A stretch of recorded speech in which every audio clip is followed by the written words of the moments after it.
1, 2.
Hey guys, welcome back to the YouTube channel for the Acoustic Shop. I'm Jeremy, and this is John. That's me. And we're real excited. Are you excited? I'm excited. So excited. We're going to be talking about the brand new M5A, the very first mandolin from Bourgeois.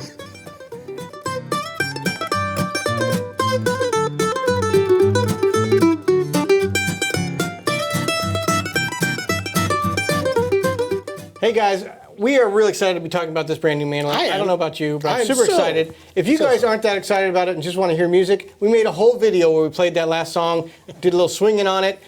There's a link to that in the description below, as well as tone samples at the very end of this video. So if you're just here to hear the instrument, you can skip all the talking. But this is so new and exciting, I'm sure you're going to want to stick around to listen to. Why wouldn't they? Yeah, I mean, this is groundbreaking right now. This changed everything. The world has changed ever since this came out. We actually just flew back last week from Maine. We're up in Lewiston, Maine, correct, which is the headquarters of Bourgeois, where they build some excellent guitars. And a brand new thing, they just had got their final release, the actual mandolins that are going to be going out for sale the week before we got there. So they had a whole line of them. I got to try out a bunch of them, pick out a few. And this is one of them. It's a real exciting thing for Bourgeois. They have collaborated with Eastman, and we got a whole video later talking about what that means. What is the partnership between Eastman and Bourgeois? We will be releasing that very soon for you people that need to know. You all need to know. It's very exciting stuff. But one of the things that came from that, combining the two companies, Dana had for years wanted to build a mandolin, just didn't have the resources, the manpower. I don't know if they know this. This is something interesting. I didn't know this. Dana's a mandolin player. Dana is a guitar player, but he is also a big fan of mandolin and plays one himself. So that was really, really cool. And he's been pushing for a mandolin. And the melding of the two companies, the joining of the two companies, afforded the opportunity to do mandolins at a totally different level. And I thought a really interesting thing about how this came about was Dana said, well, now that we have this, we're getting more manpower. They've hired a lot more people since the partnership. They're going to a new facility. He said, we're going to start building a Bourgeois mandolin that I've been wanting to do forever right here in the U.S. So he had Eastman start to build a prototype to kind of get an idea of what this sounded like and looked like, gave him the specs of what he wanted. So it's a fully torified mandolin. The top, the spruce top, torified Adirondack spruce top. Yeah. It has the torified Bosnian maple, which is the finest maple you can use for violin building, back and sides, and that's also torified neck. The entire mandolin has been cooked. I like the look of it almost as much as not. It is a totally clear finish on this, but that dark color and kind of a honey look with the torified back and sides, as well as that torified top, gives it a nice, it's a blonde, but it's not really a blonde. Yeah, it's a honey blonde. Yep. So, and it's not because of color. Again, those who have never looked at the torification process, we've got tons of videos on it, what it looks like, what it does, all that kind of stuff. So, and it's something that Dana had done for a number of years on guitar, but Eastman also recently done, they actually got their own kilns now. They're torifying all their tops for their Eastman lines that have the TC line. And so they already had the kilns there, and Dana said, this is the specs I would like for that. They torified the full thing. The James tailpiece, a big upgrade there, very nice quality tailpiece. We sell these in the shop. I just love those. Upgraded tuners as well. This is the Golden Era by Waverly Tuners. So again, it's in that same build. It's not quite the same as a Waverly tuner, but it is. It's meant to be a vintage version of a Waverly tuner. Absolutely. So upgraded hardware. These were the specs Dana said, if I'm going to build a mandolin, I would love to do it this way. And he had Eastman, who does a great job, and they're well known for the carving that they do in their China warehouse or workshop facility. Yeah. The work they do with their violin shop and their art shop guitars and mandolins, they're just really well known for doing a good job. So he said, let's build a prototype there, and then we'll start building them here in the U.S.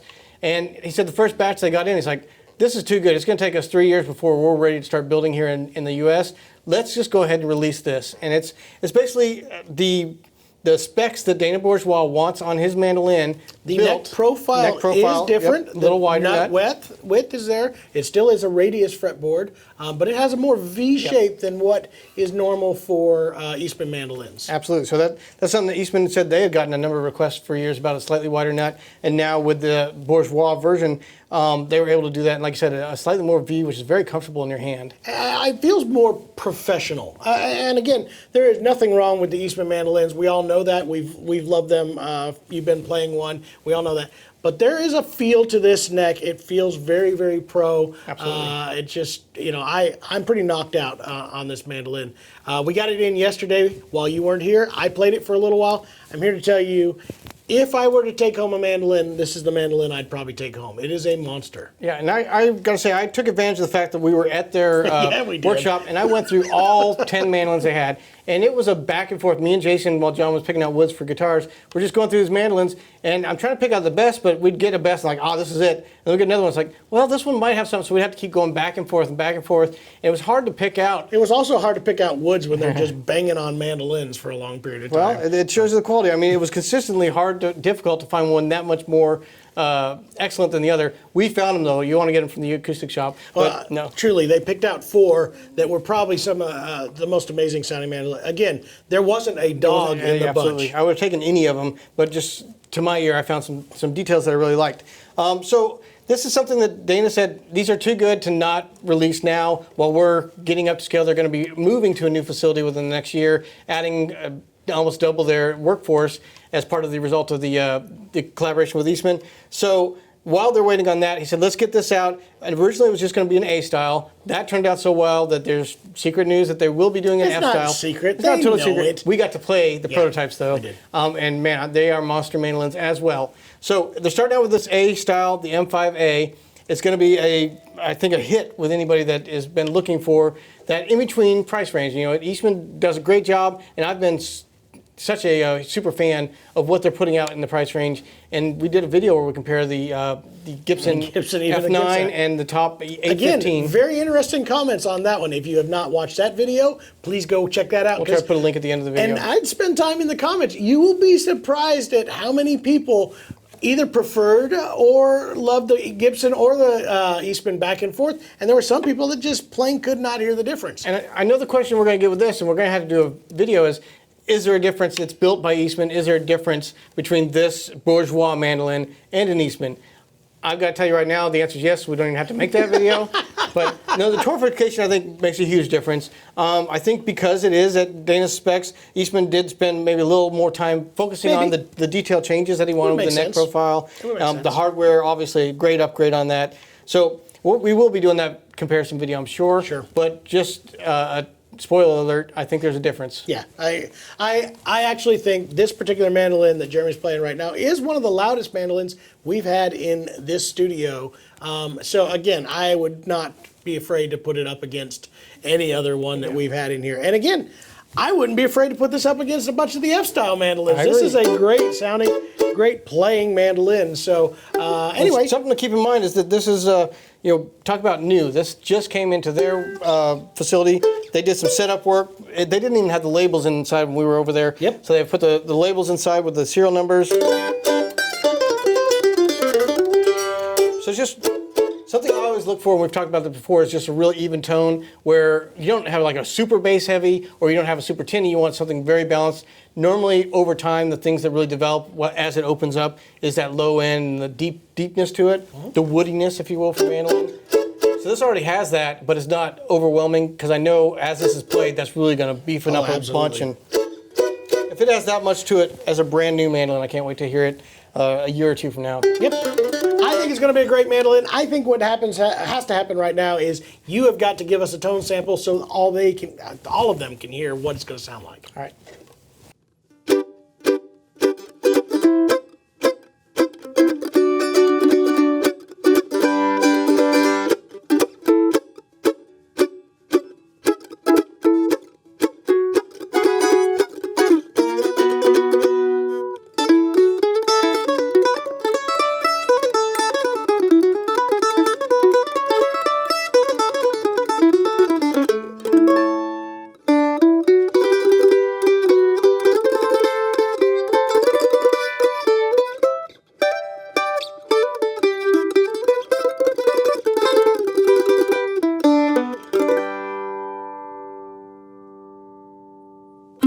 And we really appreciate you guys watching that video. It was my favorite one we've made so far.